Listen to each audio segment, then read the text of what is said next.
अलीकडे मुलींना वयात येण्याचं जे वय आहे ते 12 वर्षापासून ते 10 वर्षापर्यंत ते 9 वर्षापर्यंत आलेलं आहे। फक्त या वयामध्ये मुलीला पूर्ण शास्त्रीय माहिती देणं गरजेचं आहे। बऱ्याचशा गोष्टी आजकाल मुलींना TV बघून किंवा मोबाईल वापरून किंवा मैत्रिणींकडून कळतात, पण त्या बऱ्याचशा अर्धवट असतात आणि त्यामुळे त्यांच्यामध्ये प्रॉब्लेम निर्माण होण्याची शक्यता असते।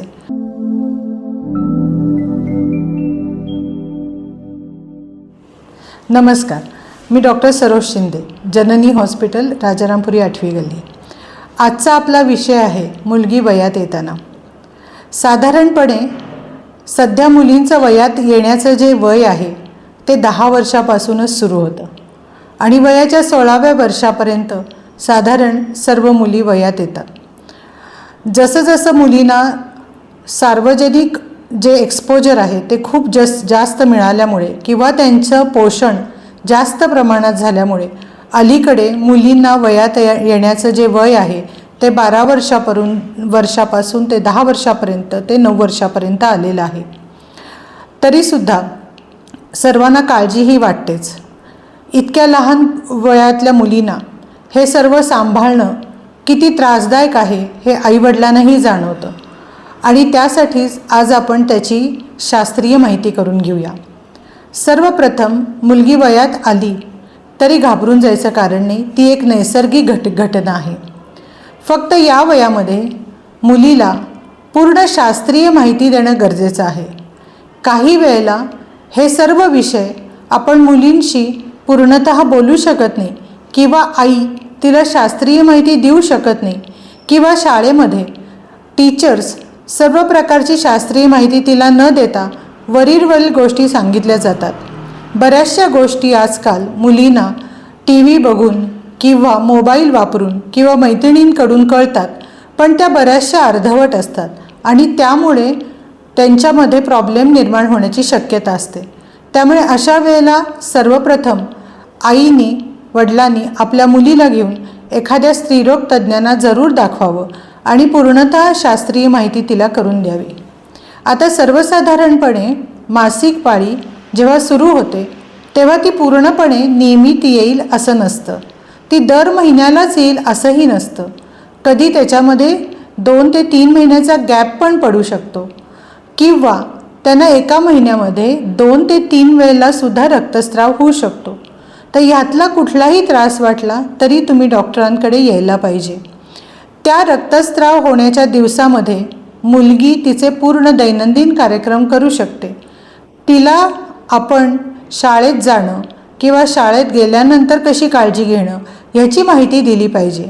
मासिक पाळी सुरू झाल्यानंतर आई वडील घाबरून दर महिन्याला मुलीला 3 ते 4 दिवस शाळेला पाठवत नाही आणि ह्यामुळे तिचं शैक्षणिक नुकसान होतं आणि तिच्या मनामध्ये एक भीतीची भावना किंवा हे काहीतरी आपल्याला वेगळंच झालंय अशी भावना निर्माण होते आणि त्यामुळे बऱ्याच वेळेला आपल्याकडे तो एक प्रॉब्लेम म्हणून बघितला जातो, पण तो प्रॉब्लेम नसून ती एक शारीरिक गरज आहे, ती एक शारीरिक बदलाव आहे।